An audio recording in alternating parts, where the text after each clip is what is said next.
மருமகளே, யார் வந்து கேட்டா நம்ம ராத்திரி சோபால தூங்கணும்னு சொல்லவே கூடாது. நம்ம ரொம்ப அசிங்கமா நினைச்சுடுவாங்க மருமகளே. நாங்க அங்கதான் தூங்கணும்னு சொல்லிவிடு. இன்னைக்கெல்லாம் அந்த ஏசி ரூமே வேணாம் சாமி. நம்ம வாட்டுக்கு வரண்டாவில் படுத்து தூங்கிடுவோம். இன்னைக்கு போய் தூங்க சொல்லுவாங்க நம்மள. எதுனாலும் ஜமாளிச்சு அந்த ரூம்க்கே போகக்கூடாது. ஆமாத்த, முக்கியமா என் நாத்தனாரி தெரிஞ்சிடவே கூடாது. நம்மள ரொம்ப சீப்பா நினைச்சிருவா. நம்ம நைட்டு ஃபுல்லா ரூம்ல தான் தூங்கணும்னு சொல்லணும், புரியுதா? புரியுது மருமகளே. ஆமா மருமகளே, நீ என்னமோ அந்த ட்ரெஸ்லயே எப்ப பார்த்தாலும் அந்த ட்ரெஸ் விட்ட வேற ட்ரெஸ் போட மாட்டேன். அம்மா வீட்டுக்கு வந்து ஒரு மினுக்குத்தேன் ஒரு குளுக்குத்தேன் புதுசா நைட்டி எல்லாம் போட்டிருக்கியா? யார் நைட்டி இது? அத்த, வேற யாரோடது? என் நாத்தனாரியோடதுதான். அவ ஏகப்பட்ட ட்ரெஸ் வச்சிருக்கா, எடுத்து போட்டுக்கிற வேண்டியதே. எல்லாம் நமக்கு தான் வேலு. என்ஜாய் மருமகளே, என்ஜாய் பண்ணு நல்லா. முடிஞ்சா மாமியாவுக்கு ஒரு நைட்டி ஈட்டி வாங்கி கொடு, போட்டுக்கிறேன். இந்த சேலையவே கட்டிக்கிட்டு எரிச்சலா இருக்கு. இல்லாட்டினா மாத்து துணி எதனால வாங்கி கொடு. எத்த, நீங்க ஒண்ணும் கவலைப்படாதீங்க. அதெல்லாம் எங்க அம்மா கிட்ட சொன்னா எல்லாமே வாங்கி தருவாங்க. இதுக்கப்புறம் நம்ம லைஃப் ஸ்டைலே மாற போகுது. நம்ம வேற லெவலுக்கு போறத. போக போக தெரியும் என் மருமகளின் அருமை எனக்கு புரியும். அண்ணி எந்திரிச்சிங்களா? சீக்கிரமாவே எந்திரிச்சிங்களா? நான் தான் லேட்டாக கொண்டு வந்துட்டேன் போல. சாரி அண்ணி, நாளையில இருந்து சீக்கிரமே காஃபி கொண்டு வரேன். இவ வேற காமெடி பண்ணிக்கிட்டு தூங்கினாதான் எந்திரிக்கிறதுக்கு. நாங்களே ராத்திரி பூரா தூங்காம அவஸ்தப்பட்டு விடிய காலையில ஒரு மணி நேரம் தூங்கணும். இவ வேற வாதிரி குட்டி கிடக்கா. சரி சரி, கொண்டா, நான் காப்பி கொண்டா. ஆஹா, என்ன நறுமணம், என்ன நறுமணம். நான் ஏன் காப்பி தூளா இருக்கும் போல இருக்கு. நம்ம வீட்டுல இருந்து ஒரு காப்பி போடுறோம், சட்டி கிழமை தனி மாதிரியே இருக்கு. கல் தண்ணி கடலே மோசமா இருக்கும். இது எப்படி இப்படி சூப்பரா இருக்கு. எல்லாம் காஸ்ட்லியா வாங்கணும் போல இருக்கு. நம்ம சும்மா ₹1 பாக்கெட் ₹2 பாக்கெட் வாங்கி போட்டு எப்படி நல்லா இருக்கும். அண்ணி நீங்க காஃபி குடிக்கலையா அண்ணி? சூடு ஆறிட போகுது, குடிங்க அண்ணி. நான் எப்போதும் சூடாலாம் குடிக்க மாட்டேம்மா. கொஞ்சம் சூடு ஆறுனதுக்கு தான் குடிப்பேன். எல்லாருன்னா பல்லெல்லாம் எனக்கு ஆகும்.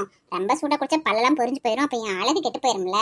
நான் வந்து ஹெல்த்ல ரொம்ப அக்கறையா இருக்கணும் இல்லையோ, என் பியூட்டில ரொம்ப அக்கறையா இருக்குமா. அதான் பார்த்து பார்த்து செய்வேன். அப்படிலாம் குடிக்க மாட்டேன். ஏன்னா நம்ம பியூட்டி தான் நமக்கு முக்கியம், புரியுதா? ஏன் மருமகளே, பூட்டின்றிய பூட்டினா என்ன அது? இது ஒரு மக்கு. இதை வச்சுக்கிட்டு எதுவும் பேச முடியல, வைக்க முடியல. அத்த, பூட்டி இல்லத்த, பியூட்டி. பியூட்டினா என்னோட அழகை பத்தி சொல்லிட்டு இருக்கேன். அழகா? அது எனக்குள்ள இருக்கு. சட்டியில் இருந்தா நகைப்பையில வரும். இது ஒரே பேருக்கே மாட்ட மாதிரி இருக்கு. இதுல அழகு வர புடுங்காத அழகு. என் மருமகளுக்கு அப்படி ஒரு நினைப்பு இருக்காக்கும். அத்தடியாத்தே என்ன செய்ய? இவ சொத்துக்காண்டி இவ சொல்ற பைய பூரா நம்மளும் தாங்கிக்க வேண்டியது இருக்கு. எதையும் தாங்கிற இதே வேணும் முடியும் உனக்கு மங்கம்மா. ஏம்மா, உங்க மைண்ட் வாய்ஸ் என்ன கேட்ச் பண்ணிட்டேம்மா. நீங்க சொல்றது என்னமோ உண்மைதான். இவன் நான் சொல்றா புதுசா பேசுறாளுங்க. ஐயா, தமிழ்ல பேசுங்க, ஹிந்திலேயே தான் பேசுறாளுங்க. ஏமா உங்களுக்கு தமிழ் தெரியும்ல, அப்புறம் நீங்க தேவையில்ல ஹிந்தில பேசுறீங்க. இல்ல எனக்கு ஹிந்தி தெரியாதுல, நான் என்ன செய்ய முடியும்? நம்ம மைண்ட் வாய்ஸ் அப்படின்னு என்னது? ஹிந்தியா? அதை யார் பேசுனது? யாத்தே, இந்த கிளவியை வச்சு சமாளிக்கிறது ரொம்ப கஷ்டம் போலயே. எப்பா, இது எப்படித்தான் வீட்டில் வச்சு சமாளிக்குதோ இந்த அண்ணி. அப்பா, ஒன்றும் முடியலடா சாமி. ஒன்றும் இல்லைம்மா, ஒன்றும் இல்லை. நீங்கள் காப்பியை குடிங்க, நல்லா குடிங்க, சூடு ஆறிட போகுது. அண்ணி, இன்னைக்கு உங்களுக்கு என்ன டிஃபன் அண்ணி செய்யட்டும்? உங்களுக்கு பிடிச்சதை சொல்லுங்க, செஞ்சு கொடுக்குறேன். என்னம்மா பரமே, உங்க அண்ணிட்ட மட்டும் தான் கேப்பியா? என்கிட்டலாம் கேட்க மாட்டியா? எனக்கும் பிடிச்ச ஐட்டம்லாம் நிறைய இருக்கு. என்னன்னு கேட்டு சொல்றேன். சொல்லுங்கம்மா, சொல்லுங்க, ஒவ்வொருத்தரா சொல்லுங்க. உங்களுக்கு பிடிச்சதை நீங்க சொல்லுங்க, அன்னைக்கு பிடிச்சதை அவங்க சொல்லட்டும். மரமேல, நீ ஃபர்ஸ்ட் எடுத்து விடு. நீ சொல்லி முடிச்சதுக்கு அப்புறம் நான் எடுத்து விடுறேன். என்னது எடுத்து விடவா? என்னத்தை எடுத்து விட? இது என்னடா புதுசா பேசுறேன். இவங்க பேச்சே வித்தியாசமா இருக்கு. இங்க பாருமா நாத்து, நான் என்ன சொல்ல வரேன்னா, நான் கொஞ்சம் டயட்ல இருக்கேன். எல்லாமே பார்த்து பார்த்து தான் சாப்பிடுவேன். ரொம்ப வந்து அதிகமா சாப்பிட்டா எனக்கு வந்து ஹெல்த் பாதிக்கும். நான் குண்டாயிடுவேன், என் அழகெல்லாம் போயிடும்ல. அதனால காலையில சிம்பிளா இட்லி, கொஞ்சம் தோசை, அப்புறம் கொஞ்சம் பொங்கல் செஞ்சுக்க, கிச்சடி கூட கொஞ்சம் செஞ்சுக்கமா. அப்புறம் வேற என்ன, வேற வந்து பூரி பூரி சுட்டுக்கோ. இது மட்டும் போதும்மா. நீ காலையில ரொம்பலாம் வேணாம், எனக்கு அதிகமா சாப்பிட்டா ஒத்துக்காது உடம்புக்கு. அது செஞ்சுட்டு அதுக்கப்புறம் சாப்பிட்டதுக்கு அப்புறம் ஒரு ஜூஸ், ஆப்பிள் ஜூஸ் இல்லைன்னா ஒரு மாதுளை ஜூஸ் ரெடி பண்ணிடு. அதுக்கப்புறம் என்ன வேணும்னு நான் அப்புறமா சொல்றேன். அழகத்தி சண்டாளி, இருக்கிற டிப்பன் அப்புறம் சொல்லிவிட்டியில. இதுதான் உனக்கூட லிமிட்டா சாப்பிட்றதா? நீ டயட்ல இருக்கியாக்கும். டயட்னா உங்க ஊர்ல என்னன்னு தெரியுமா ஃபர்ஸ்ட்? இங்க பாருமா, நான் வந்து மருமக மாதிரி நிறைய எல்லாம் சொல்ல போறது இல்ல, சிம்பிளா தான் சொல்ல போறேன். அந்த பிள்ளை விட்டு ஐட்டத்தை நான் சொல்ல போறேன். ஒரு இடியாப்பம், அப்புறம் சப்பாத்தி, உருளைக்கிழங்கு குருமா, அப்புறம் ஆப்பம் இல்லமா, ஆப்பம் ஊத்தாப்பம் அது, அப்புறம் வேற என்ன இருக்கு டிஃபன்ல? உப்புமா. சிச்சி அது வேண்டாம். ஏமா அந்த கேழ்வரகுல சேமியா இருக்கலாமா, சேமியா அதை அப்படியே புது புது புது புதுன்னு செஞ்சு அப்படியே வெங்காயம் பச்சை மிளகா கருவேப்பிலை எல்லாம் போட்டு ஒரு நல்ல தாளிச்சு விட்டு இப்படி பரட்டி எடுத்தா அப்படியே சூப்பரா இருக்கும்மா. நல்லா நோக்கி தாளிக்கணும், சூப்பரா இருக்கும். அது செஞ்சுக்கமா. அப்புறம் என்ன பெருசா வேற எதுவும் தேவைப்படாது. ஒரு நெய் ரோஸ்ட் எனக்கு வேணும். இதெல்லாம் செஞ்சிருமா, போதும்மா. நாங்களாம் சிம்பிளா தான் சாப்பிடுறது, ரொம்ப அதிகமாலாம் சாப்பிடுறது இல்லம்மா. நீ பாவம் எம்பிட்டு வேலைக்கும் செய்வேன். இது சிம்பிளா? அடம் பாவி மக்கா, மாமியார் மருமகளுக்கு திங்கிறதுக்குனே அவதாரம் எடுத்திருப்பாளுக போலயே. எப்பா, டிப்பனிக்கு இம்பிட்டு ஐட்டம்டா. மத்தியானம் லஞ்சுக்கு என்னென்னு கேட்பாளுகளோ தெரியலையே. ஐயோ, பரமு கிருகிருன்னு வருதேடி. இதுகளுக்கு இத்தனையும் நான் எப்படி செய்ய போறனோ தெரியலையே. என்ன சமந்தி, நல்ல சௌக்கியமா தூங்கி எந்திரிச்சிங்களா? பரவாயில்லையா? நல்லா தூங்குனீங்களா? புது இடம் நல்லா தூக்கம் வந்துச்சா இல்லையா? ஏமா நீங்க வேற ஆளுக்கு வரவும் தூக்கத்தை பத்தி பேசியே விருப்பத்துறாளுங்க. ராத்திரி தூக்கத்தை நினைச்சாலே சித்திரவதையா இருக்கு. எங்க தூங்கணும் நாங்க? அந்த குடு மிஷின்ல போய் மாட்டிக்கிட்டு தூங்க முடியாம அவஸ்தை என்ன செய்ய. சரி சமாளிப்போம். ஜமந்தி நல்லா தூங்கணும் ஜமந்தி, நிம்மதியா நல்லா உறக்கம் வந்துச்சு. எங்க வீட்டுல எப்படி தூங்குவோமோ அதே மாதிரி தூங்கணும் நாங்க. அப்புறம் என்ன சம்பந்தி, நீங்க அந்த ரூம்ல தங்கிக்கங்க. இருக்கிற வரைக்கும் எத்தனை நாள் இருக்கீங்களோ அத்தனை நாளைக்கு அந்த ரூம்ல தங்கிக்கங்க. யாரும் என்ன சொல்ல போகுது? பரம சொல்ல ஆகுது, அதெல்லாம் ஒண்ணும் சொல்லாது அந்த பிள்ளை. ஏமா வேணாமா, பாவம்ல தம்பியும் தம்பி கொண்டாட்டியும் அவங்க புதுசா கல்யாணம் ஆனவங்க. அவங்களே அந்த ரூம்ல படுத்துக்கிறட்டும்மா. நாங்க சும்மா இந்த ஹால்ல கூட படுத்துக்கிறோம்மா. இல்லைன்னா பக்கத்துல ஒரு பெட்ரூம் சும்மா தானே இருக்கு, அதுல கூட படுத்துக்கிறோம்மா. ஒன்றும் பிரச்சனை இல்லம்மா. ஐயா லட்சு, என்ன இப்படி பேசுற? உங்க நாத்து ரொம்ப நல்ல பிள்ளை. நீ என்ன சொன்னாலும் கேட்பா, உனக்காக எதையும் விட்டு கொடுப்பா. நீ என்ன இதுக்கு போய் அழைக்கிற? நீ அந்த ரூம்ல தூங்கு. இவ வேற மனுஷன் நிலைமை தெரியாம பேசிக்கிட்டு நாங்களே எப்படிடா அந்த ரூமுக்கு போகாம எனக்கு எஸ்கேப் ஆகுதுன்னு பாக்குறோம். அந்த ரூம்குள்ளே பிடிச்சி தள்ளுறாங்களா? இல்ல சமந்தி, அதெல்லாம் வேணாம் சமந்தி. சின்ன சிரிச்சுக்க அதுக்கு தூங்க ரொம்ப பிடிச்சிக்கிறதா நல்லாவா இருக்கும். எங்களுக்கு பக்கத்து பெட்ரூமே போகுது, நாங்க அதுலயே படுத்துக்கிறோம். அதெல்லாம் ஒண்ணும் இல்ல. அப்படியா சமந்தி? சரி சமந்தி. இப்ப என்ன சமந்தி, காலையில என்ன சாப்பிடுறீங்க? ஏமா பரம்பை என்ன வேணும்னு கேட்டியாமா? கேட்டேன் கேட்டுதான் அப்படியே மலைச்சு போய் நின்றுக்கிருக்கேன். ஏமா எனக்கு என்னென்ன தேவையோ எல்லாத்தையும் சொல்லிட்டேம்மா. அவங்க அத்தை என்ன தேவையோ அதெல்லாம் சொல்லிட்டாங்கம்மா. ரொம்ப சிம்பிளா தான் சொல்லியிருக்கோம். ஆமா சமந்தி, அந்த பிள்ளை பாவம் சின்ன பிள்ளை பத்தி புதுசா கல்யாணம் முடிச்சு வந்திருக்கு. அதுக்கு என்னத்த வேலை வெட்டி எல்லாம் பாவம் செய்ய தெரிய போகுது. அதனால சிம்பிளா செய்ய சொல்லிட்டோம். ரொம்ப எல்லாம் வகையெல்லாம் வேணாம் அப்படின்னு சொல்லிட்டோம். இது போதும் சமந்தி. இதாடி உங்க ஊர்ல சிம்பிளா செய்ய சொன்னது? பாவி, நீ எல்லாம் எதுக்கடி பிறந்த? இந்த வயசுல எம்படி திங்கிறியே? நீ எல்லாம் கொஞ்சம் வயசுல எம்படி தின்றுப்பியோ தெரியல. அதனால வீடும் கட்டாம வாசலும் கட்டாம சொத்து சேர்க்காம உட்காந்துருக்கீங்க. திண்டே அழிச்சிருப்பீங்க இவ்வளவு இருக்கு. இப்ப நெட்டச்சி சமையல் செய்ய போவா. நம்ம போய் ஹெல்ப் பண்ணாட்டா நம்மள தப்பா நினைப்பா. நம்மளால சந்தேகம் வந்துடும். என்ன செய்யறது? நம்ம சமையல் பண்ண போக கூடாது. நெட்டச்சி மட்டும் தான் சமைக்க விடணும். அவளை பாடா படுத்தணும். என்ன செய்யலாம்? போடுவோன்றாமா அவ. எப்பா என்னம்மா பரமே, அந்த நரம்பெல்லாம் பிடிச்சி இருக்குதேம்மா. கையில எல்லாம் ஒண்ணுமே முடிய மாட்டேங்குது. ஒரு டம்ளரை கூட தூக்க முடியலையம்மா. ஒரு மாதிரியா இருக்கு. அப்படியேவும் காலில் எந்திரிச்சு இருந்தே ஒரு வழியா இருக்கு. சரிம்மா, கிச்சன்ல வேலை செஞ்சோன்னில உனக்கு என்ன வேலை செஞ்சு கொடுக்கட்டுமா? வெங்காயம் வச்சு கொடுக்கட்டுமா? பூண்டு வெங்காயம்லாம் அதெல்லாம் நீங்க ஒன்றும் செய்ய வேணாம். நீங்க ஒரு வாரம் ரெஸ்ட் எடுங்க. அதுக்கப்புறம் பாத்துக்கலாம். இப்போதைக்கு நீங்க எந்த வேலையும் செய்யாதீங்க. டாக்டர் அதானே சொல்லிவிட்டாங்க. நீங்க போய் ரூம்ல ரெஸ்ட் எடுங்க. நான் பாத்துக்கிறேன். சரிம்மா. நீ சொன்னா உன் பேச்சுக்கு மாறி வச்சு பேச முடியுமா? சரி, நான் அத்தை ரூம்ல இருக்கேன். நீ போய் வேலையை பாருமா. அவங்க காலத்துல அவளுக்கு டிஃபன் ரெடி பண்ணி போடு. வீட்டுல நிறைய சாப்பிட்டுருப்பாங்க. லேட் பண்ணிடக்கூடாதுல்ல. விருந்தாளுகளை எப்பயுமே காக்க வைக்க கூடாதுமா. சீக்கிரம் ரெடி பண்ணி கொடு. அப்புறம் நாத்து, எனக்கு ஒரு உதவி செய்யறியா? நான் டெய்லி ஃபேஸ் பேக் போடாம இருக்கவே மாட்டேன். டெய்லி போட்டுருவேன். இப்ப வேற ரொம்ப வெயில் காலமாச்சா, ஸ்கின் எல்லாம் ரொம்ப டேமேஜ் ஆகும். எனக்கு கொஞ்சம் ஃபேஸ் பேக் ரெடி பண்ணி தரியா? என்னது ஃபேஸ் பேக்கா? உன் முகர கட்டையா? இந்த மூஞ்சிக்கு ஏற்கனவே ரோஸ் பவுடர் பூசின மாதிரி தான் இருக்கு. ரோஸாகும். இதுக்கு மேல என்னத ஃபேஸ் பேக் போட போகுது? இதுக்கு என்னென்ன புழுக்க வேலையெல்லாம் செய்ய வேண்டியது இருக்கு நம்ம. சரிங்க அண்ணி, நான் ரெடி பண்ணிட்டு வந்து தரேன் அண்ணி. ஆடி பரமே, அந்த பீச் பேக் இருக்குல்ல, பீச் பேக் அது எனக்கு கொஞ்சம் ரெடி பண்ணி கொடுமா. நான் கொஞ்சம் வந்து அடிக்கிறேன். அப்படியேவும் வெயில் அடிக்குதுல்ல, என்னோட கண்ணும் டேமேஜ் ஆயிடும்ல. நீ ஏன் டேமேஜ் ஆகி அடி வாங்கின மாதிரி தான் இருக்க. உனக்கெல்லாம் ஃபேஸ் பேக் இருக்குதா? அதை ஒழுக்கமா சொல்ல கூட வரல. நீ எல்லாம் அப்ளை பண்ணுற என்ன பண்ண? சரிங்கம்மா, உங்களுக்கு சேர்த்து ரெடி பண்ணிட்டு வரேன். ஏமா லட்சு, நம்ம வீட்டுல நீ இதெல்லாம் போட்டதே இல்லையம்மா ஒரு நாள் கூட. உனக்கு நான் மாசத்துக்கு 50 ரூபா தான் தருவேன் பேரன் நொடி வாங்குறதுக்கு. அதுக்கப்புறம் ஜல்லி பைசா கொடுக்க மாட்டேன். இதெல்லாம் நீ எப்ப போட்ட? இங்க வந்து இதெல்லாம் கேக்குறியே. ஒரு நாள் கூட நான் பார்த்ததே இல்ல. ஒருவேளை எனக்கு தெரியாம வாங்கி போட்டுருக்கியா? நீங்க வேற, நீங்க கொடுக்குற 50 ரூபா ஃபேர் லவ்லி வாங்கினா மாசம் முழுக்க 10 கூட பத்தாது. இதுல எங்கிட்ட நான் ஃபேஸ் கிரீம்லாம் வாங்கி போடுறது? அதெல்லாம் போடுறது கிடையாது.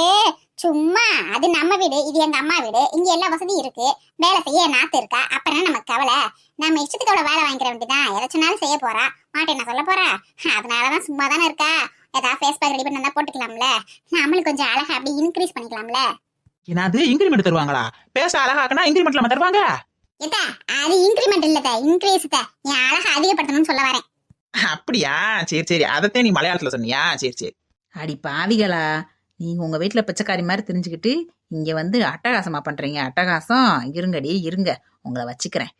இந்த கிளடி வேற அப்போ காமெடி பண்ணிக்கிட்டு மூஞ்சிய பாரு மூஞ்சிய. இதுக்கெல்லாம் தொண்டு வேலை செய்ய வேண்டியதுக்கு நம்ம. மருமகளே, நம்மளோட நிலைமை இப்ப அர்ப்பனுக்கு வாழ்வு வந்தா அத்தை ராத்திரி கொடை பிடிப்பேன்னு சொன்ன மாதிரி திடீர்னு உங்க அப்பா நம்ம கால் பண்ணி கூப்பிட நம்ம வர நமக்கு எவ்வளவு பெரிய அதிர்ஷ்டம் அடிச்சிருக்கு பாத்தியா? அந்த குருவி குண்டு மாதிரி வீட்டுல கஷ்டப்பட்டு கிடந்தோம். இப்ப பாரு இவ்வளவு பெரிய பங்களாக்குள்ள உட்காந்துருக்கோம். கூடிய சீக்கிரமே இந்த மாதிரி பங்களா வேற தரப்போறாங்க நமக்கு. நம்ம வாழ்க்கை அமோகமா இருக்கும் போல. ஆமத்த, உண்மைதான். இதுக்கப்புறம் நம்ம சந்தோஷமா இருக்கலாம். எங்க உங்க மகன் என்ன காணா? காலையில வரேன்னு சொன்னாரு, இன்னும் அழகானா? வருவியா வேலையை முடிச்சுட்டு வரணும்ல. அதுக்கப்புறம் வருவியா, அதுக்குன்னு சாப்பாடு ரெடி ஆயிரும்ல.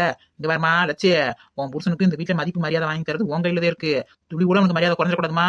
உங்க அம்மாட்ட சொல்லி உனக்கு ராஜ மரியாதை வாங்கி கொடுக்கணும். என்னத்த இதெல்லாம் நீங்க சொல்லணுமா? என் புருஷன் இந்த வீட்டு மருமகன், சும்மா ஒண்ணும் கிடையாது. அவருக்கு ராஜ மரியாதை கொடுத்துதான் ஆகணும். பிராந்தி ஒரு புல்லு, பீரி ஒரு புல்லு, பிரியாணி ஒரு புல்லு, காடை ஒரு புல்லு, கவுதாரி ஒரு புல்லு, கோழி ஒரு புல்லு, நண்டு ஒரு புல்லு, நம்ம பாட்டுக்கு வாய்க்கு வந்ததெல்லாம் செய்ய சொல்லுது. இதெல்லாம் செய்ய 12 மணி ஆயிரும் போலயே. இப்ப என்ன பண்ணலாம்? என்ன நம்ம செல்லக்குட்டி காலையிலே தீவிரமான யோசனை இருக்கா, என்னாச்சுன்னு தெரியல. இப்ப என்னன்னு கேட்போம். Hi my sweetie. நீங்க தானா? வாங்க வாங்க. என்னங்க பஜ்ஜியோட வந்திருக்கீங்க? அதுவா, காலையிலே வாக்கிங் போயிட்டு ஜாக்கிங் போயிட்டு அப்படியே ஃப்ரெண்ட்ஸுங்க எல்லாம் பார்த்து பேசிட்டு டீ கடையில் டீ குடிச்சிட்டு இருந்தேன். சுட சுட பஜ்ஜி போட்டாங்க. அதான் உனக்கு சாப்பிடுவே, உனக்கு ரொம்ப பிடிக்குமேன்னு சொல்லி வாங்கிட்டு வந்தேன் செல்லம். சாப்பிட்டு செல்லம், சூடா இருக்கு. போங்க மாமா, நீங்க வேற. நானே என்ன பண்றது ஏது பண்றதுன்னு தெரியாம முழிச்சுக்கிட்டு கிடைக்கேன். எனக்கு இருக்கிற வேலையில பஜ்ஜி திங்க எங்க நேரம் இருக்க போது, என்னைக்கு சமையல முடிக்குதுன்னு ஒரே யோசனையா யோசிச்சுக்கிட்டு இருக்கேன் மாமா. எதுல ஆரம்பிக்கலாம் எதுல முடிக்கலான்னு ஒண்ணுமே புரிய மாட்டேங்குது. அப்படி என்னம்மா சமையல்? அத்தனை வகை சமையல் என்னன்னு சொல்லு கொஞ்சம் என்கிட்ட.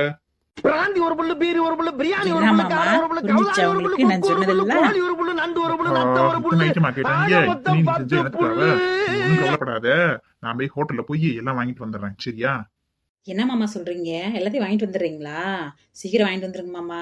அப்புறம் அத்தை கிட்ட பார்த்தாங்கன்னா அப்புறம் பிரச்சனை ஆயிடும். அதெல்லாம் அம்மா வரமாட்டாங்க கிச்சன் பக்கமேமோ. அவங்க தான் உடம்பு சரியில்லையில, அதெல்லாம் பாத்துக்கலாம் விடு. நீ உட்காந்து ரிலாக்ஸா அந்த பஜ்ஜி சாப்பிட்டுட்டு மாமா போய் எல்லா இடத்தையும் வாங்கிட்டு வந்துடுறேன், ஓகேவா? சரிங்க மாமா, சீக்கிரமா வந்துருங்க. லேட் பண்ணிடாதீங்க. அவங்க ஏற்கனவே பசிக்குதுன்னு சொல்லிட்டு இருந்தாங்க. சரி சரி, இத்தனை ஐட்டம் கேட்டிருக்கீங்களே, இதெல்லாம் இன்னைக்கு ஒரே நாள்ல சாப்பிட போகுதுங்களா இல்ல ஒரு வாரத்துக்கு வச்சு சாப்பிடுங்களா? மாமா, இதெல்லாம் காலையில டிஃபனுக்கு மட்டும். மத்தியானம் தனியா லிஸ்ட் வச்சிருக்காங்க இவ்வளவு இருக்கு. அதே மாதிரி லிஸ்டோ தெரியல. ஓகே ஓகே, டோன்ட் வரி, நான் இருக்கேன்ல, எதா இருந்தாலும் பாத்துக்கலாம் விடு. பக்கத்துல இருக்கவே இருக்க முடியாது விலாசம், அந்த விலாசம் இந்த விலாசம் எல்லாத்துலயும் அழிச்சு வந்துடுறேன் மாமா. நீ ஒன்றும் கவலைப்படாம நீ ஜாலியா உட்காந்து பஜ்ஜி சாப்பிட்டு நான் வந்துடுறேன், ஓகேவா? சரிங்க மாமா, போயிட்டு வாங்க. அப்பா, ஒரு வேலை நமக்கு முடிஞ்சுடா சாமி. பூராத்தையும் மாமா வாங்கிட்டு வரேன்னு சொல்லிட்டாரு. நமக்கு எந்த வேலையும் இல்லை. பஜ்ஜியை சாப்பிடலாமா? ஐயோ, இந்த அன்னிகார பொம்பளை இது கேட்டுச்சே, ஃபேஸ் பேக் கேட்டுச்சு. என்ன ஃபேஸ் பேக் போடுறது? இதுங்களுக்கெல்லாம் ஃபேஸ் பேக் ஒரு கேடா? என்ன பண்ணலாம்? ஏதாவது யோசிக்கணுமே. ஐடியா. ஃபேஸ் பேக்கா கேட்குது, கிளவிக்கும் குழவிக்கும். இப்போ பாருங்க, இந்த பஜ்ஜியை அரைச்சி போட்டு கொண்டு போய் கொடுத்துட வேண்டியதுதான். எப்படியும் கடலை மாவு தானே ஃபேஸ் பேக் போட போகிறாங்க. இதுவும் கடலை மாவு தான் போட்டிருப்பாங்க. அப்புறம் என்ன, நடுவில் இருக்க வாழைக்காய் எடுத்து போட்டுட்டு இதை போட்டு மிக்சியில் தண்ணி ஊற்றி அரைச்சிட வேண்டியது தான். வேற என்ன பண்ணுறது? இல்லைன்னா தயிர் ஊற்றி அரைச்சிடுவோம். போத்திக்கிட்டு படுத்தா என்ன, இல்லை படுத்துக்கிட்டு போத்துனா என்ன? ஓகே, ரெடி பண்ணலாம் போய் ஃபேஸ் பேக்கை. மிக்சி எங்கே வச்சுருக்காங்க? இந்த வீட்டில் வேறு பூராத்துக்கும் கபோர்டு போட்டு வச்சுருக்காங்க. ஒன்னொன்னையும் ஒரு தடவை திறந்து எடுக்க வேண்டியது இருக்குது. எதாவது எங்கே இருக்குன்னே தெரிய மாட்டேங்குது. நம்ம வீட்டில் என்ன வெட்டா வெளியே நல்லா ஓப்பனில் வச்சுருப்பாங்க, எடுக்கிறதுக்கு வசதியாக இருக்கும். இதில் ஒரு ஸ்பூன் எடுக்கணும்னா கூட திறந்து எடுக்க வேண்டியது இருக்குது. எரிச்சலாக இருக்குது. என்னையா மாடர்ன் கிச்சன். பொழுதுனைக்கு எத்தனை தடவை குனிகிறது, முதுவெல்லாம் வலிக்குது. ஒரு வழியாக மிக்சியை தேடி கண்டுபிடிச்சாச்சு. அதுக்கப்புறம் என்ன, பஜ்ஜி ஃபேஸ் பேக்காக மாறப்போகுது. ஆஹாஹா, என்ன டேஸ்டான ஃபேஸ் பேக் ரெடி ஆயிடுச்சு. அண்ணி, இந்த ஃபேஸ் பேக்கை போட போற. இன்னைக்கு நீ என்ன பாடுபட போறியோ தெரியல. அதை நான் பார்த்து ரசிக்க போறேன். இதுக்கப்புறம் நீ ஃபேஸ் பேக்கே வாழ்க்கையில கேட்கவே கூடாது. இதுக்கப்புறம் வாழ்நாளில் ஃபேஸ் பேக்கை பற்றி நினைக்கவே கூடாது. வேலையா வாங்குறீங்க வேலை, மாமியார் மருமகளும். இதுக்கப்புறம் எப்படி வேலை வாங்குறீங்கன்னு பார்க்குறேன். இது மாதிரி ஒரு விஷயத்தில் உங்களுக்கு வேட்டு வைக்கிறேன், இருங்க. மருமகளே, யார் வீட்லயே பஜ்ஜி சுடுறாங்க, நல்ல பஜ்ஜி வாடை அடிக்குது. என்னோட மோப்ப சக்தி சும்மா வீண் போகாது. யாரோ பஜ்ஜி திங்கிறாங்க. காலையில டிஃபன்ல இந்த பஜ்ஜின்னு சொல்லிருக்கலாம், விட்டுட்டான். விருங்கத்த, இப்ப என்ன சாயந்தரம் டீ குடிக்கும் போது ஏதாவது தீ மட்டும் தேவைப்படும்ல, அப்போ வடையை சுடச்சுன்னா சுட போறா. சரிதான், நீ சொல்றதும் கரெக்ட் தான். நமக்கு வாழ்த்த அடிமை மிகவும் நல்லவள். அண்ணி இந்தாங்க, நீ ஃபேஸ் பேக் ரெடி ஆயிடுச்சு, போட்டுக்கங்க. தாங்க. பரவாயில்லையம்மா, அதுக்குள்ளே ரெடி பண்ணி கொண்டு வந்துட்டிய. சூப்பர். எள்ளுனா என்னையா வந்து நிக்கிறமா? ஆனா நல்ல பிள்ளைமா, சுறுசுறுப்பா வேலை செய்யற. நான் எங்க எள்ளுன்னு எண்ணெயா வந்து நிக்கிறேன்? எண்ணெயில சுட்டதானே எடுத்துக்கு வந்திருக்கேன். இந்தாங்க, நீ போடுங்க, ஃப்ரெஷ்ஷா போட்டுங்க. நீங்களும் போட்டுட்டு அம்மாவுக்கும் கொடுங்க, போட்டுக்கிறட்டும். மருமகளே, போடு சீக்கிரம் போட்டு கொடு, நானும் போடுறதுக்கு. மாமியாலும் மருமகளும் பொல்ல ஆர்வமாத்தே இருக்கீங்க இவ்வளோ ஃபேஸ் பேக் போடுறதுக்கு. போடுங்க, நானும் ரொம்ப ஆர்வமாத்தே இருக்கேன் அதை பாக்குறதுக்கு. மருமகளே, நல்லா போடு மருமகளே. ஒரு பக்கம் போட்டு ஒரு பக்கம் போடாம இருக்கவா? நல்ல அள்ளி அப்பு, அப்பதான் நல்ல ரோஸ் கார்ல இருக்க முடியும். ரொம்ப ஓட்டெல்லாம் போட்டா முடியல போய் ஓட்டும். அப்ப கழுவுறப்ப கஷ்டமா இருக்கும்ல, அதான் அப்படியே சும்மா அப்படியே சுத்தி போட்டுக்கேன். சரி, அப்புறம் என்ன, நீ போட்டேல குடு, அத்தை போட்டுக்கிறேன். என்ன பஜ்ஜி வாடை அடிக்குது? ஏமா பாருங்க, இதுல பஜ்ஜி வாடை அடிக்கிற மாதிரி இருக்கேம்மா. கேள்வி செம்ம உஷார் தான் போல இருக்கு. சாப்பாடு ஐட்டம் எதுவாக தான் கண்டுபிடிச்சு போன போல இருக்கு. இல்லம்மா, யார் வீட்லயாவது பஜ்ஜி சுடுவாங்க, அதை நீங்க மோப்பம் முடிச்சுக்கிட்டு இதுல வருதுன்னு சொல்றீங்க. போடுங்கம்மா சீக்கிரமா, தண்ணி எல்லாம் வத்திட போகுது பாருங்க, காஞ்சிக்கிட்டே வருது பாருங்க. நீங்க தான் ஏற்கனவே பஜ்ஜி வாடை அடிக்குதுன்னு சொன்னீங்கல்ல, அந்த நினைப்பிலேயே இருந்திருப்பீங்க. போடுங்க தங்கிட்டு. அது நம்ம உண்மைதான். பஜ்ஜி ஆகுதுலே இருந்ததுனால நமக்கு எதை பார்த்தாலும் பஜ்ஜி மாதிரியே வாடிக்குதோட அரண்டவங்களுக்கு இருந்ததெல்லாம் பேய் மாதிரி. சரி போடுவோம். என்னம்மா பரம எல்லா பக்கமும் கரெக்டா போட்டுக்கனா நல்லா ஒரு பக்கம் கேப் விடாம. அதெல்லாம் நல்லா அழகா போட்டீங்கம்மா, பரவாயில்லையே. கண்ணாடி எல்லாம் பார்க்காமயே கரெக்டா அப்ளை பண்ணிட்டீங்களே. ம், என்ன எரியுது மூஞ்சில ஒரு மாதிரி கத கத கத கதன்னு. என்னம்மா நாத்து மூஞ்சில எரியுது, என்ன போட்ட? மிளகா பொடி பெருங்காயம் எல்லாத்தையும் போட்டு பச்சியை சுட்டா எரியாமன்னு சொரியவா செய்யும். தெரியலையா நீ? நான் கடலை மாவு தான் நீ போட்டேன், தயிர் போட்டு கடலை மாவு போட்டு அடிச்சிட்டு வந்தேன் நீ.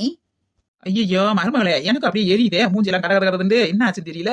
ஐயோ எனக்கு எரியுது அத்தை, மூஞ்சில எரியுது. என்னம்மா செஞ்ச நாத்தனாரே? ஏதாவது கலக்கி விட்டு வந்துட்டியா? உனக்கு ஏதாவது ஃபேஸ் பேக் போட தெரியுமா? முன்ன பின்ன போட்டுச்சியா இல்லையா? ஐயோ காந்துதே காந்துதே. நான்லாம் போட்டதில்ல, எனக்கெல்லாம் அது தேவைப்படாது. நீங்க சொன்னீங்கன்னு ரெடி பண்ணிட்டு வந்தேன். எது எனக்கு தெரிஞ்ச அளவுக்கு ரெடி பண்ணிருக்கேன். நீ எதுக்கு எரியுதுன்னு தெரியலையே. ஒருவேளை கடலை மாவு ரொம்ப பழைய மாவோ என்னமோ. ஐயோ எரியுதே மருமகளே மூஞ்செல்லாம் எரியுதே. நல்லா இருந்த என் மூஞ்சிய நாராக கிழிச்சு புட்டீங்களே, இப்ப நான் என்ன செய்வேன்? வேணும்டி வேணும். உங்களுக்குலாம் ஃபேஸ் பேக்கா கேக்குது? இதுக்கப்புறம் வாழ்க்கையில நினைச்சே பார்க்க மாட்டீங்கல்ல. போங்க, நல்லா சுரிஞ்சுக்கிட்டே கிடங்க. ஐயோ மருமகளே எரியுது, ஒரு பக்கம் அரிக்குது, என்னால ஒண்ணுமே முடியலையே, திக்கு திக்கு திக்குன்னு காங்குது. ஏமா பாருங்க இந்த பாத்ரூம் கூட்டு போமா, இதை போய் கழுவி விட்டுருக்கு. ஏமா என்னால ஒண்ணும் முடியலையே. சரிம்மா, பார்த்து எந்திரிங்க, வாங்க கூட்டிட்டு போறேன். ரெண்டும் கொல்லிவாய் பிசாசுக்கு மாதிரி இருக்கு பார்க்கறதுக்கேவும். இதுக்கு ஃபேஸ்புக் போட்டாலும் அப்படித்தான் இருக்கும், போடாட்டாலும் அது மூஞ்சி அப்படித்தான் இருக்கும். ஏமா ஏமா எங்கம்மா இருக்க? கூட்டிகிட்டு போமா, எனக்கு ஒன்றும் தெரியலையம்மா, நெகா தெரியலையே, கண்ணே திறக்க முடியலையம்மா, காந்துதேம்மா சாமி. நைட்டு ஏஜ் ரூம்னு கூட்டுக்கு போய் நம்மள அப்படியே ஒண்ணுமே ஆக்கி விட்டாங்க. இப்ப பேசுபேக்குன்னு சொல்லி இப்ப நம்ம பண்ணி விட்டு என் பேசவே கடுத்து விட்டாங்களே. இந்த வீட்டுல எல்லாமே தினசு தினசா பண்றாங்க. பணம் இருந்தா பைத்தியமா இருப்பாங்க போல. அப்படிதாம்மா, அப்படியே என் கையை பிடிச்சிக்கிட்டே வாங்க கூட்டிட்டு போறேன். அண்ணே நீங்க இருங்க, ஃபர்ஸ்ட் இவங்களை கூட்டிட்டு போயிட்டு அப்புறம் உங்களை கூட்டிட்டு போறேன். அவங்களுக்கு என்னம்மா நாத்தனார் அவசரம்? வயசானவங்க, அவங்க மூஞ்சி எப்படியும் போனா போயிட்டு போகுது. ஏன் மூஞ்சி தானே முதல்ல கழுவணும். சரி சீக்கிரமா வந்து தொலைங்க. பொடி லூசு, ஒன்னால தாண்டி இந்த ஃபேஸ் பார்க்க நானும் போட்டு என் மூஞ்செல்லாம் வீணா போச்சு. வயசானப்பட நல்ல பலவரன்னு இருந்தேன். இப்ப யாரு அடிச்சிருக்கு, இப்ப பேச்ச கேட்டு இந்த புதை போட்டு மூஞ்செல்லாம் வீணா போச்சு போ. சார் ஓட்டர் ஸ்லிப் நான் வாங்கல சார், ஓட்டர் ஐடி தான் சார் இருக்கு. பரவாயில்லம்மா வச்சிருக்கீங்க ஓட்டர் ஐடி காட்டுங்க. ஓகேம்மா போங்க, அங்க போயிட்டு நீங்க எந்த சின்னத்துக்கு போறீங்களோ அந்த சின்னத்துக்கு நேரம் அமைக்க விட்டுவாங்க போங்க. அப்படியே போட்டாச்சு ஓட்ட. அடுத்து நம்ம போயிட்டு அவ்வளோ வர சொல்லுவோம். சார் அவ்வளோதானே சார், கிளம்பலாமா சார்? கிளம்பலாமா. அங்க போற வழியா மை வைக்கிறாங்கல்ல, அங்க மை வச்சுட்டு போய் கிளம்புங்க. நம்மளும் இத்தனை வருஷம் ஓட்டு போட்டுட்டே இருக்கோம். ஆனா ஓட்டு போட வந்தாலே ஒரே பயமா இருக்கு. அந்த பட்டன்ல தேடி பிடிச்சி டக்குன்னு ஓட முடியும், போது ஆகி போகுது. அவங்க எங்க போனோன்னு சீக்கிரம் போட்டு வாங்கன்றாங்க. நம்ம ஒரு பட்டனா பார்க்க வேணாமா? பார்த்தானே ஓடணும். சரி சீக்கிரமா போய் போட்டு வந்துருவோம். சார் இந்தாங்க சார் ஓட்டர் ஸ்லிப்பு. கொண்டாங்கம்மா. ஏமா தெரியுமில்லம்மா எப்படி ஓட்டு போடணும்னு? போங்க, அங்க பட்டன் வரிசையா இருக்கும், ஒரு இடத்துல ஒரு சின்ன இருக்கும். நீங்க எந்த சின்னத்துக்கு போறீங்களோ அந்த பட்டனுக்கு தான் அமைக்கணும். சரியாம்மா? ஆட்டும் சார், அதெல்லாம் பார்த்து அமைக்கிறேன் சார். ஆனா நீங்க டைம் கொஞ்சம் கொடுக்குறீங்க. சரிங்க சார், நான் போய் போட்டு வந்துடுறேன். வரிசையா இருக்கு பட்டனு. இதுல எதுக்கு நான் இங்கிட்டு இருக்குது இதோடதா, இங்கிட்டு இருக்குது இதோடதா, ஒன்றும் தெரிய மாட்டேங்குது. சரி இதை கண்டுபிடிச்சு போனவே போதும் ஆகி போகுது. சரி இதாத்தே இருக்கும். இந்த ஓட்டுவாங்கல்ல இந்த சின்ன போட்டு விடுவோம். காதுக்குள்ள வந்து சார் போட்டாச்சுங்க சார், கிளம்பலாமா? ஏமா போங்கம்மா, போட்டாச்சுல அங்க போய் மை பார்ப்பாங்க, மை வச்சுட்டு போங்கம்மா. ஒருத்தரும் சொல்லிக்கேவா இருக்கணும், கிளம்புங்கம்மா. இது நடியாத்து இந்த நம்ம இப்படி சடவா பேசுறாரு. தெரியாதவங்க கிட்ட சொல்ல வேண்டியதானே. நமக்கு என்ன தெரியும் எங்க என்ன வராங்கன்ட்டு? அந்த மா உட்காந்து எழுதிருக்கு, அந்த மா இதுக்கு உட்காந்துருக்குன்னு தெரியல. நம்ம அப்புறம் கேட்கத்தான் செய்ய முடியும். இதுகளுக்கு வர சடக்க பாரு. என்னாடி ஓட்டு போட்டியா? நல்லபடியா போட்டியா? சரி போ, நான் போய் போட்டு வரேன். பார்த்து போட்டு வா, எந்த பட்டனும் சொல்லி நீ வாட்டுக்கு அமைச்சு விட்டு வந்துடாத. போடிப்பா, இந்த பாவத்து மாதிரி போடாத ஓட்டா. நான் எப்படி போடுறேன் பாடி. ரொம்ப நாள் எனக்கு ஒரு ஆசை இருக்கு, அது இன்னைக்கு நிறைவேற்றிட்டு வருவேன் நான். சார் இந்தாங்க ஓட்டர் ஸ்லிப்பு. ஏமா போங்க, உங்களுக்கு தெரியுமில்லமா எப்படி போடணும்னே? பாட்டிமா ஆளை பாத்தீல, வயசை பாத்தீல தம்பி. நான் எத்தனை ஓட்டு போட்டிருப்பேன், எனக்கா போட தெரியாது. சரி நான் போட்டு வந்துட்டு பேசுறேன். எனக்கு ரொம்ப நாளா ஒரு சந்தேகம். இதுல இத்தனை பட்டன் வச்சிருக்காங்க, இப்படி வருஷமா ஓட்டு போடுறோம், ஒரு நாக்குள்ள எம்பிட்டு பட்டன் இருக்குன்னு என்னதே இல்ல. இன்னைக்கு எண்ணிடுவோமா? 1 2 3 4 5 6. என்ன கொட்ட சத்தம்லாம் கேக்குது? ஏமா எங்க பாருங்கம்மா, பெரியம்மா என்ன மணி ஓட்டு போடுறேன் தூங்கிக்கிட்டீங்க. எங்க பாருங்கம்மா, போட்டு டக்குனு வாங்கம்மா, எதிரிங்கம்மா. தூங்கிட்டேம்மா, நல்ல வெயில் அலைஞ்சு திரிஞ்சு வந்ததுக்கு அதுக்கும் அப்படியே கண்ணை செக்கிக்கிட்டு தூக்கம் வந்துருச்சோல. சரி ஓட்ட போட்டு விடுவோம். போட்டாச்சு. ஆனா கடைசி வரைக்கும் அதுல எத்தனை பட்டன் இருக்குன்னு என்ன முடியாமே போயிருச்சே. அடைச்சா இப்படி தூங்கிட்டேன் அநியாயமா. இப்ப என்ன, அடுத்த எலெக்ஷனுக்கு எண்ணிக்கிடுவோம். இப்ப விட்டு அடுத்ததுல பிடிச்சிருவோம். நாங்கெல்லாம் யாரு ஓங்கி அடிச்சா 1.5 டன் வெயிட் மாதிரி. நாங்க போடுற ஓட்டு அம்பிட்டு வெயிட். அடியே வலிய பாத்து நல்லபடியா போட்டு வா. ஏதாவது டவுட் என்கிட்ட கேள்வி. பாட்டியே அதெல்லாம் எனக்கெல்லாம் போட தெரியும். நான் பாரு, நீங்களாம் எம்பிட்டு நேரமா போட்டீங்க. அதெல்லாம் போய் போனே போட்டு வந்துடுறேன் பாருங்க. யாருக்கிட்ட? இந்த வள்ளிக்கிட்டேவா? போனேன்னா சாப்பிட்டு நம்பிக்கை விட்டு சொட்டுன்னு ஓடி வந்துடுவேன். பிங்கி பிங்கி பாங்கி அது போடலாமா, இது போடலாம். இது இது இது இது இது இந்த பட்டன் கலர் சூப்பரா இருக்கு. இது அமுக்குவோம். நம்ம வேற சீக்கிரம் போட்டு வந்துடும் சொல்லி பில்டப் பண்ணிருக்கோம். டக்குன்னு அமுக்கி விட்டு கிளம்பிடுவோம். Super success. வள்ளினா கொக்கா இன்ன வரைக்கும் போய் முடிச்சிட்டு கிடந்துச்சுக்க மக்குக ஏதோ அமுக்கிறதுன்னு தெரியாம. நான் எப்படி பாத்தியா போனோடனே அழகா டக்குன்னு அமுக்கி டக்குன்னு வந்துட்டேன் பாத்தியா. அதான் படிச்ச விளைன்றது. கடவுளே, நான் யாரு போட்டு போட்டேன்னா அவங்கதான் ஜெயிக்கணும். அப்பதான் இந்த வள்ளிக்கு ஒரு கெத்து. என்னங்கடியே எல்லாரும் நல்லபடியா ஓட்ட போட்டீங்களா? அவங்க நினைச்ச சின்னத்துக்கு போட்டீங்களா? அதெல்லாம் கரெக்டா போட்டோம்க்கா. என்னாடியே வள்ளியே, நீ நான் ஓட்ட யாருக்கு போட்ட? அதெல்லாம் சொல்லக்கூடாதுக்கா, சஸ்பென்ஸுக்கா. நீ வேற நாளா போனோடனே அமுக்கி விட்டு ஓடி அனுட்டேன்ல சூப்பராவும். என்ன பழுப்பாட்டியே, நீங்க எதுக்கு போட்டீங்க? நானே நல்லா கருப்பு சாமியை கும்பிட்டுக்கிட்டு கண்ணை முடிச்சே ஒரு பட்டனை ராவிக்கே வந்தேன். கைக்கு எதாச்சுக்குதா போட்டு விட முடியாது. சாமியை கும்பிட்டுக்கிட்டு கண்ணை முடிட்டு ஒரு பட்டனை அமுக்கினேன், அமுக்கி விட்டேன். கண்ணை திறந்து வைக்கிற எந்த பட்டனை அமுக்கினேன் எனக்கு தெரியல. அடப்பாங்களா, சாமியை கும்பிட்டு கண்ணை மூடிட்டு அமுக்கி விட்டியா? யாருக்கு போட்டேன்னு தெரியாம போட்டியா? ஆமா, நம்ம கையில என்னாடி இருக்கு, யாரை தேர்ந்தெடுக்குன்னு நமக்கு ஒரு ஐடியாவும் இல்ல, ஒன்னும் தெரியல. அத கடவுளே தேர்ந்தெடுக்கணும்னு சொல்லி கண்ணை முடிட்டு அமுக்கி விட்டுவிட்டேன்ட்டு. பாட்டி, நீ யாருக்கு போட்ட? சொல்லவே இல்லை, அமைக்க நிக்கிற. சொல்லாதே யாரும் கேட்டால் எல்லோரும் தாங்க மாட்டாள், சொல்லாதே யாரும் கேட்டால். நீ இப்ப எனக்கு சொன்னா நாங்க போய் சொல்லக்கூடாதுன்னு இருக்க. என்ன யாருக்கு ஓட்டு போட்டேன்னு சொல்லுனா சொல்லாதே யாருங்கடான்னு இருக்க. சொல்லுவாட்டியே, அந்த கூத்தை ஏண்டி கேக்குறீங்க? அந்த கூத்தை ஏன் கேக்குறீங்க? அது பெரும் கொடுமை. நானு ரொம்ப வருஷமா அந்த ஓட்டு போட மிஷின்ல எத்தனை பட்டனதே இருக்கு என்னலாம்னு ஒரு ஆசை எனக்கு. ஒரு தடவை கூட முடியல. இந்த தடவையாவது என்னலாம் சொல்லி என்ன ஆரம்பிச்சேன்டி. இந்த வெயில்ல வந்ததுக்கு அப்படியே தூக்கம் வந்துருச்சு எனக்கு. அப்புறம் தூக்கிட்டு அப்புறம் அவரு சத்தம் போட்டு விட்டாரு, ஏமா என்ன கோட்டை கொடுக்குறீங்க, இங்க சீக்கிரம் ஓட்டு போட்டு வாங்கன்னு. அப்புறம் டக்குன்னு என்னால சின்னதை தேட முடியல, எதுல ஓடுறது தெரியல. எனக்கு பிடிச்ச பேரட் கலரை பார்த்து போட்டு விடியான்ட்டேன். என்னது பிடிச்ச கலரை பார்த்து போட்டு வந்துட்டியா? சூப்பர். எல்லாம் ஓட்டு போட சொன்னா உட்காந்துக்கிட்டு அநியாயம் பண்ணிட்டு வந்திருக்கீங்க. நீ என்னடி ராணியே ஒன்னும் சொல்லாம இருக்க? நீ யாருக்கு போட்ட, என்ன ஓட்ட சொல்லு. ஏக்கா, நான் வந்து இவங்கள மாதிரில இல்லக்கா, வித்தியாசமா யோசிச்சு ரொம்ப அறிவாளித்தனமா போட்டிருக்கேங்கக்கா. இந்த மாதிரி யாருமே ஓட்டு போட்டுருக்க மாட்டாங்கக்கா. அது எப்படி அறிவாளித்தனமா போட்ட? என்னட்டு ஓட்ட? அக்கா, நம்ம வலது கை இடது கை, நமக்கு வலது கை தானே நல்ல நல்ல கை, ராசியான கை. அப்ப நான் ஒரு முடிவு எடுத்தேன். வலது பக்கம் இருக்கிற கலர்லயும் எந்த கலர் நமக்கு பிடிச்ச மாதிரி கலர் இருக்கோ அந்த கலரை அமுக்கி விடலான்னு சொல்லி எனக்கு பிடிச்ச கலரா பார்த்து வலது பக்கம் அமுக்கி விடுவேன்ட்டேன். அடிப்பாவிகளா, இவளுகள்லாம் ஒரு மடங்கு பாஞ்சா நீ 16 மடங்கு பாஞ்சிச்சேடி. ஏண்டி, இதெல்லாம் ஓட்டு போறதுக்கு முன்னாடி வீட்டுல வந்து யோசிச்சுட்டு வந்தீங்களா, இல்ல இங்க வந்து யோசிச்சீங்களா? இப்படி திணிசு திணிசாவும் அடி ஆத்தே. ஏக்கா, எல்லாமே ஸ்பாட்ல எடுக்கிற முடியுதுதான். ஓனா கை ஓட மாட்டேங்குது, கால் ஓட மாட்டேங்குது, ஒன்னும் புரிய மாட்டேங்குது நமக்கு. நம்ம என்ன செய்ய முடியும்? ஏதாவது ஒரு பிளான வருஷம் அடிக்கும் போது ஒரு பிளான பண்ணிக்கிட்டு போக வேண்டியது. எல்லா வருஷம் நிற்கும் போது அந்த ஐடியா தான் அந்த ஐடியா. ஹாய் வீடியோ பார்க்க சகோதர சகோதரிகளே, பாத்தீங்களா என்னோட தோழிய ஊரை ஓட்டு போட்ட லட்சணத்தை? பாத்தீங்களா? காரி திப்பிருப்பீங்களே பார்த்துட்டு. நீங்க ஓட்டு போட்டு வந்திருப்பீங்க, வீட்டுல ரெஸ்ட் எடுப்பீங்கன்னு நினைக்கிறேன். வீடியோ பாருங்க, சப்ஸ்கிரைப் பண்ணுங்க, லைக் பண்ணுங்க, ஷேர் பண்ணுங்க, பெல் பட்டனை அழுத்துங்க. மறக்காம சப்ஸ்கிரைப் பண்ணுங்க, கமெண்ட்ஸ் பண்ணுங்க.